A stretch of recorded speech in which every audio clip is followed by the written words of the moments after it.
bakka jirtanitti nageenyi waaqayyoo isin haa baay'atu isin hunda keessaniif jechuudha saba koo.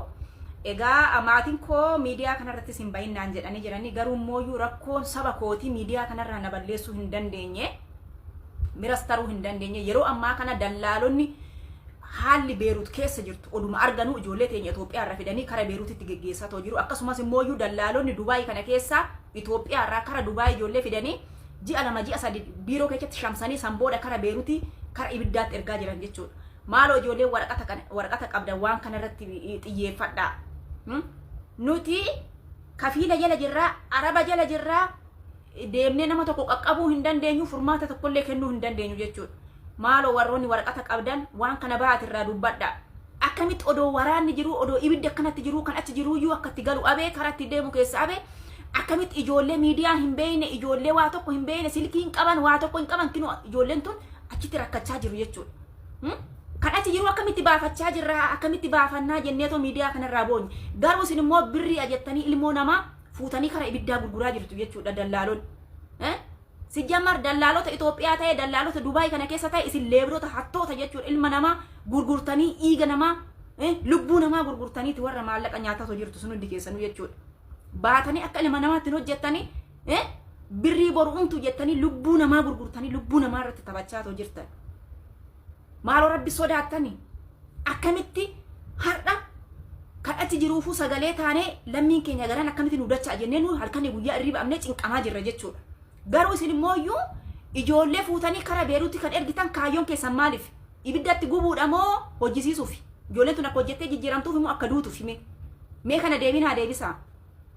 Kanaaf hundi keessanuu baa sagalee taa dallal Itoophiyaa keessa kara Beeruutti ijoollee ergaa jiru ibbaan ibbatti akka nurraa aabatu ሼር ብትበት የዩኒቨርሲቲ ተማሪ ተመርቃ እንግዲህ ስራ አታ ወደ ልብናን ሄዳ ከአንድ ወር በፊት ነው ደላሎች እንግዲህ እቺን ወገናችን እህታችን ወደ ልብናን ይላኳት። እንግዲህ አረቦቹ ጦርነት ስላለ አካባቢው ላይ ራሳቸውን ለማዳን እቃቸውን ይዘው ልጆቻቸውን ሄዳ አይደሉ እህቶቻችን ወገኖቻችን ግን መንገድ ላይ ያወጡ እየጠሏቸው እያበዱ መንገድ ላይ እንደዚህ ሆነው ቀርተዋል። በጣም ነው የሚያሳዝነው።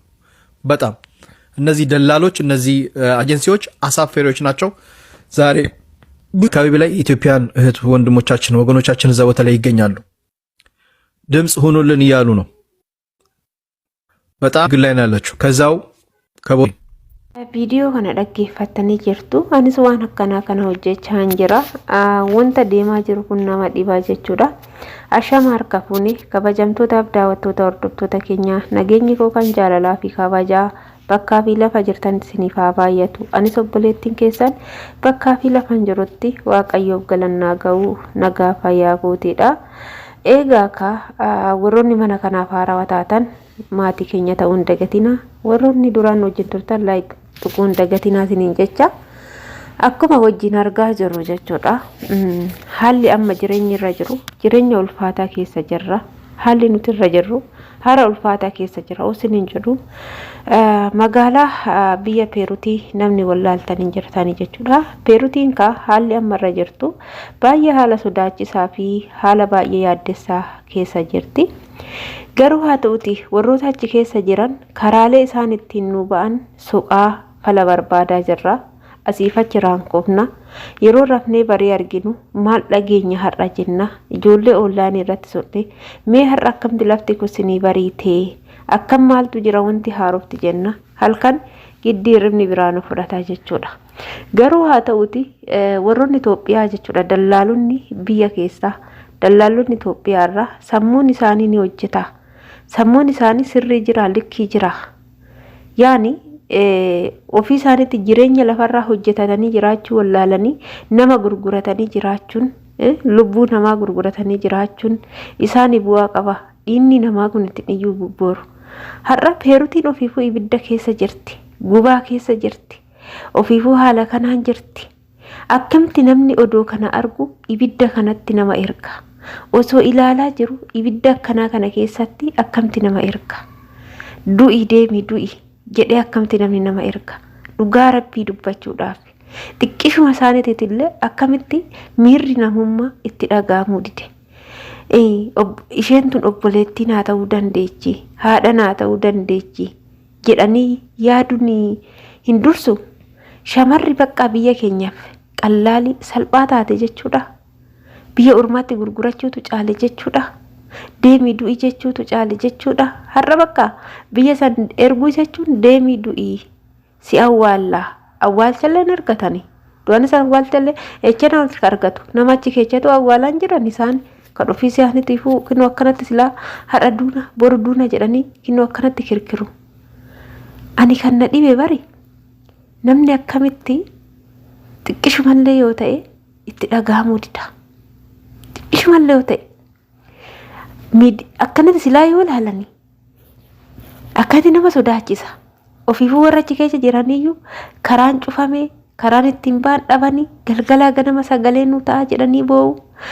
Du'uun kiyya dhoolu yoon du'e maatii kiyyaatti dhaamsa naa dhaama karaa maatii ittiin argatan dhabanii dhaamsa naa dhaama Peeruutiin akkuma beektan jechuudha. Yoo intarneetni irraa cite ijoollee baay'een siimiin fayyadaman hin beektu jechuudha. Akkoota biyyoota kaawwaniiti miti Peeruutii jechuun baay'ee ulfaata. Siimii bilbila keessatti qabachuu jechuun ji'a yoo doolaara 10 hin guunne siimiin soos irratti cufaa jechuudha. Ijoolleen doolaara 10 san ji'aan hin guunnu jecha bilbila siimii malee imoo akkanumatti lakkoofsa nama biraatiin banatanii qabatanii deemu. Intarneetni irraa cite jechuun irraa dhaabbate jechuun isaan hin argaman jechuudha. Baay'ee ulfaata.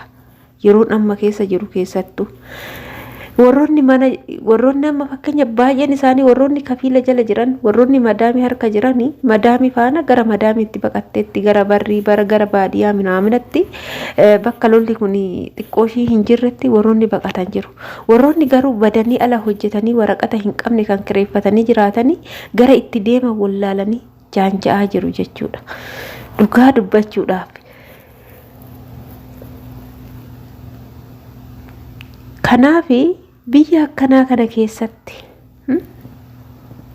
biyya akkanatti nama sodaachise keessatti biyya ijoolleen eecha taana har'a hin duuna hin baana maaltu dhufa boru maal dhageenya jedhan keessatti nama maallaqaaf jedhanii biyyarraa Dubaayii fidu Dubaayitti biirootti shamsanii achiin immoo gara Peeruutti ergu jechuudha. Sammuun isaanii dhuufee jira. Mataa hin qaban. Ijoolletti taphatu hin qaxaqqatu hojiin beekan jedhu hin burjaajessu maaloo cubbuma sodaatanii yaa taane warra isaaniitiif hin dhiisanii warra isaaniiti irratti yaa hojjetan yaa tajaajila warri isaanii dadhabne yoom jedheetoo yaadde hin danda'u warri isaanii maaliif ijoollee biyyarraa baasanii maatirraa baasanii biyyarraa tola dhufan ijoolleen kun birrii zaraggafanii maatii sangaa gurguree lafatti gurguree waan qabutti gurguree erga isaan biyyatti ofaa tajaajilan har'a biyya ormaa ijoollee fiduuf dallaalonni 60,000 nyaachaa jiru gadi 100 nyaachaa jiru dhugaa rabbii dubbachuudhaaf.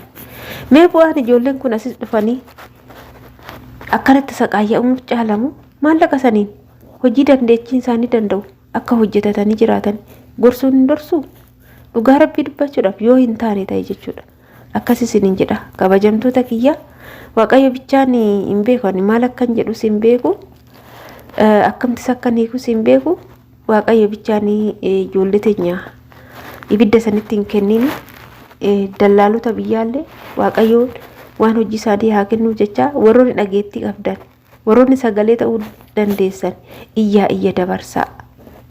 dabarsaa nuti waan dandeenyuun kun ofinnee waan qabnu irratti gadi dhiisaa jirra. Warroonni immoo kuuwwan laayikii gochuudhaan sheerii gochuudhaan namoota waan kana aggaduu danda'u bira ga'uu danda'a viidiyoon kun. Namoota sagalee dhaga'uu danda'u bira ga'uu danda'a. Kanaafuu isin akkas godhaa isiniin jedha.